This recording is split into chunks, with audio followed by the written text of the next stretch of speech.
Hey guys, my name is Anayah Peters. I'm a senior at HPA and a member of Thunderbird Media. This podcast episode will be about culture and diversity in the HPA school community.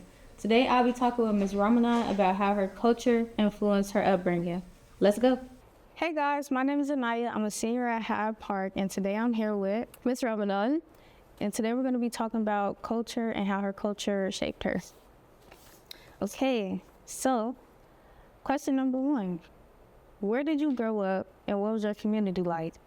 So I grew up here in Illinois in the suburbs, so a little bit away from Chicago. And my community was honestly a lot of Indian people. So South Asian Indian people, and people from all over India. So I was very connected to Indian culture growing up, not just my very specific like Tamil culture, but also just other Indian cultures. Okay. So, what is your family like? Like, is your family like mixed Indians, like from different, states? Yes. So my parents are actually both from the same state. So they're both from Tamil Nadu, which is like a southern state in India.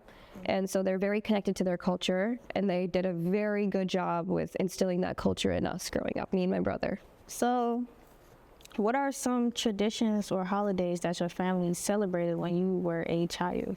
Okay, so one that we celebrated was Diwali. We pronounce it Deepavali. So we celebrated Deepavali a lot, and it was super, super fun. We'd light little firecrackers, decorate our house with a bunch of candles, lights, and then we also celebrated Holi, which is a festival of colors. And you throw like colored powder everywhere. And then we also do Navratri, and that's actually the season right now. And it's like a whole month of just dances. You get super dressed up, and you just go and you dance, and it's super fun. Okay. You dance with like sticks and all this stuff. Like one is more, I feel more connected to my family. One is something I do with my friends. Like my parents don't dance, but my friends do. So this is like super fun time for me to go out with my friends and we all dance together. So, yeah. A lot of these are moments of celebration. So celebration, most of them are defeat of dark, right? It's defeat of dark. It's a defeat of, it's the presence of light. So a lot of these celebrations, Diwali celebrating light over dark, Holi celebrating color in a colorless world, and then Navratri celebrating technically 9 nights, but we celebrate the whole month. So it's celebrating 9 nights of just gratefulness and God and everything we've been given, and just to like honor everything that we have. Well, I didn't know that. Yeah. Okay, so what kind of food was common in your household, and also what was your favorite? So we eat a lot of rice dishes. I'm vegetarian, so I grew up vegetarian, a lot of vegetables, and people just think like salad, but they're very complex, flavorful dishes. My favorite dish? I don't know that I have a favorite dish. Anything that my mom makes. It just feels like comfort food every time I go home. So anything that she makes is my favorite. So who had the biggest influence on your values and beliefs as a child? Definitely my parents. It was definitely my parents. My parents were very big on holding on to the culture, even though I was surrounded by a lot of people that didn't speak their language, didn't really want to partake in their cultural things. My parents were really big on that. There was no English at home. They were like, nope, don't speak in English with us. Speak in Tamil, which really helped. They taught me how to read and write in Tamil, so I can read and write in Tamil as well. My grandparents, they can only speak Tamil. They don't speak any English. So keeping us in constant contact with them kind of forced us to have to speak like Tamil because they don't speak English, right? So if we want a relationship with them, we have to know the language. They're really big on food. Like my mom didn't cook anything other than that. And if we wanted something, we would just go out to eat. So my parents did a really good job. But growing up, I definitely hated it a little bit. But now I'm so grateful for that because of them, I value our culture so deeply. How has your cultural background shaped the person that you are today? I think because of my culture, I value family a lot. I value culture and the concept of people being from different backgrounds. I think it's so beautiful, and I'm always trying to learn more about people's cultures and where they're from and the different foods that they eat and the ways in which people feel special because of where they're from. So I think it's allowed me to be more accepting and open-minded to a lot of different kinds of people. So are you religious? I am religious. I'm Hindu. Oh, okay. Can you talk about that a little bit? Yeah. So Hinduism is based truly on the good that you give to the world and the world will reward you with the same good. It's truly what it's based on. It's based on a lot of respecting nature and other living people and entities in this world, including plants and animals. Just overall respect for everything that lives and breathes, and understanding that in every life is also God. Understanding that every life deserves respect, because without God giving them that life, they wouldn't be there. And as a result, if God feels that they are worthy of living, then we need to give them the same respect. So with you being in Chicago, well, first of all, are there like certain days that y'all go to? Is it a temple? It's a temple. So do they have those around Chicago? They do. They have actually a lot of temples, and there's no actual certain day. There's no required day that we have to go, or there's no requirement that we even have to go. Usually most Indian households will have like a mini altar. That's what we call it. It's like a little table or a little place that we worship in our own homes. But the temple is kind of open. You can just kind of go any day whenever you feel that connection to want to be in that space and want to be doing that kind of prayer or have that connection. So you can just kind of go whenever. We don't have a specific day. I prefer weekends.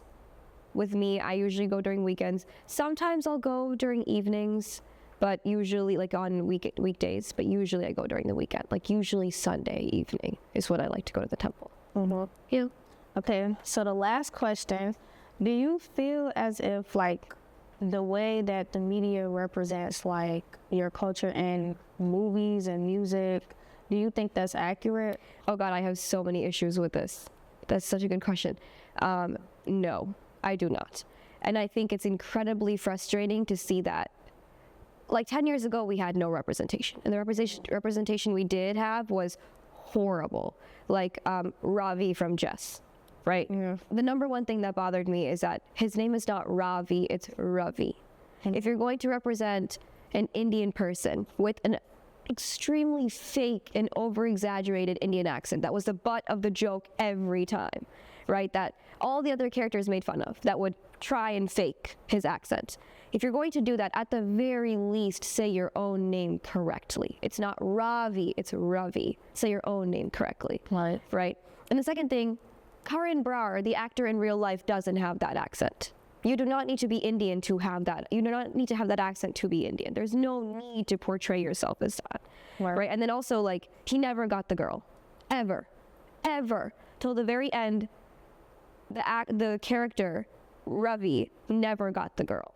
Because he was too smart for it and too school-focused for it and too much of a nerd for it and didn't know how to talk to girls. Right? And that's, like, I think an example you guys would know.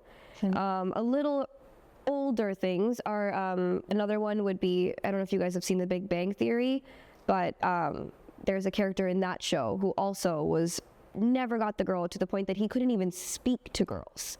When girls were around, he wouldn't talk. Like, it was a whole joke, and he could only talk if he had alcohol in him. It was like a whole thing. So this is the only way that Indians have been portrayed in the media. And then recently, we had Never Have I Ever. Yeah, well, I was just going to ask about that. I have so many problems with Mindy Kaling, and I don't know if you guys know her. She was in The Office as Kelly, and then she's the one that directed this show. She's also Tamil. The actress, Maitri Ramakrishnan, is also Tamil, and I have so many issues with that because, again, her name isn't Devi, it's Devi, right? Like, the way her mom said it was correct in the show. And she's depicted as this very white boy, crazy, like, hyper-sexualized girl. I know. When that is very, very, very much a misrepresentation, especially when we don't have proper representation in the media, right? When you don't have people showing, like, Indian American girls as normal girls living normal lives that are doing normal things, that whole personality doesn't just revolve around a boy. When that's her whole show was just, oh my God, this boy, then this boy, then this boy, then this boy. Like, that was her whole personality. It's very frustrating because I don't have somebody else to compare to and say, well, Devi's not a proper representation. This is. I feel like I relate more to this character, but I was never able to do that. Right. It was just Devi. So she really bothered me. And then her aunt, was that her aunt that lived with her? I forgot her name. Cousin? Something like that. She had like I think it was her cousin. Kamala? That was her name. Again, not Kamala, it's Kamala. That's her name, right? And she's very light skinned. And she's not South Indian, but her character and her family are all South Indian. So then another thing is, if you're going to portray South Indians in the media, portray them the way that they are, right? Allow a dark-skinned South Indian to be on screen. Right, don't water it. You don't need to wash them down, because India also has this huge colorism issue where light people are considered prettier than dark people. I love Indian skin tone. Like, my little brother, he's not Indian, but his skin is like, I wish I could show you a picture. His skin is like dark, but it's like real smooth and creamy. I love that. Oh my gosh, because it's so unique, and it's like, you never see that. Yeah. Like, yeah. So it's really frustrating to me, because that's the other thing, is that we need like dark-skinned representation on screen. So when we need that, why are you pulling up a very light-skinned cousin who's not even South Indian? If you're going to say you're representing a South Indian Tamil family, then do it the same way. Right? And they spoke in Tamil every once in a while in the show. Like, she would call her mom Amma, which means mom. Like, they literally had these things. So if you're going to make it clear that you're going to be a South Asian, South Indian Tamil family, then include those elements. Don't wash them away. That's what makes us part of our culture. But if you take that away, then you're not showing us anymore. You're representing some random made-up family that's not relatable to anyone. Right. But if you're not Indian, you don't know that. Right? You just see that and go, oh, that must be them. Right. The fact that she hated her Indian culture bothered me so much. The fact that when it was celebrations and she would hate to dress up. Are you kidding? I look forward to dressing up. It's so special. She's like, this is so heavy. Like, it is, but when else do we get to wear it? It's not like I live in India and get to celebrate all the time, you know?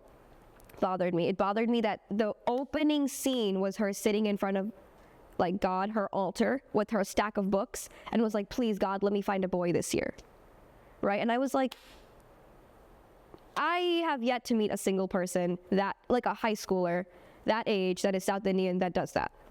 Like, we don't need to start by portraying girls like that. That's not what we need to do. Like, Sorry for the super long answer. it's okay. I mean, that's what you think. So, and people need to know that. It's not like, I don't think it's cool to say that you're representing a culture down, water it down. Yeah. Like, I feel like when it comes to the Muslim people, like in shows, you don't never really see no Muslim actors. No. They're always in the background. Yep.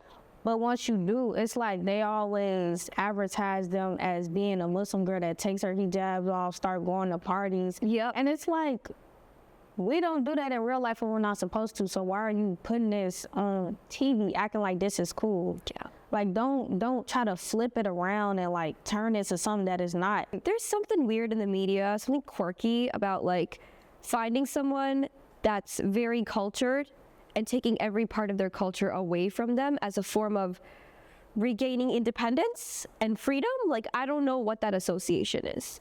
You can have independence and freedom and still be in your culture and show respect to your culture. Yes. But that's not shown. It's like the only way to show that independence is by stripping them of their culture. You know, like making them take their hijab off, for example. Now that you've taken it off, boom, now you've gained your independence. I don't know why it's depicted that way. Right. It's like they want to like bend to society. Right. They want to please the people, but that's not what really goes on. That's not how Muslim girls are supposed to, you know. Yeah. But I mean, Yeah. I can't really do nothing about that. Yeah. Okay, I know I said that was the last question, but I have one more. Okay. So, do you wish, well, first of all, do you travel to India, and then do you wish that you was actually like raised over there, or do you prefer being in America? Great question. I do visit India often. My grandparents live there. All my aunts and uncles are there. My cousins are there. So my whole family's there. So yes, we go back often, maybe once every 2 years, sometimes once every year. We go back often. Do I wish I grew up in India? Sometimes. Sometimes I do, because maybe if I did, I would have been more accepted as a child. I would have had more friends. People would have been okay with who I was. I would be allowed to wear the things that I wanted to wear. You know, like nobody would have been like, oh, you can't wear a bindi, or like, why are you wearing that? Like, it makes your face look ugly. Like, I wouldn't have had any of those comments. So part of me wishes I did. Another part of me does not, because I'm grateful for the experiences that I've had, and I wouldn't be who I am if I wasn't here, and I wouldn't be able to be a voice for some of my students who feel the way that I do and misrepresented in their culture and feel like unheard. Right. And at least now I can relate to them. Right. So I'm glad I'm also here and able to do the things that I'm able to do now. Yeah, guys, so this is the end of this podcast episode. Thank you, Miss Ramanan. Thank you. This was a lot of fun. Yeah. Yeah. I hope you guys enjoyed talking about culture, getting to know her a little more. This will be going up, so stay tuned. Bye-bye. Bye.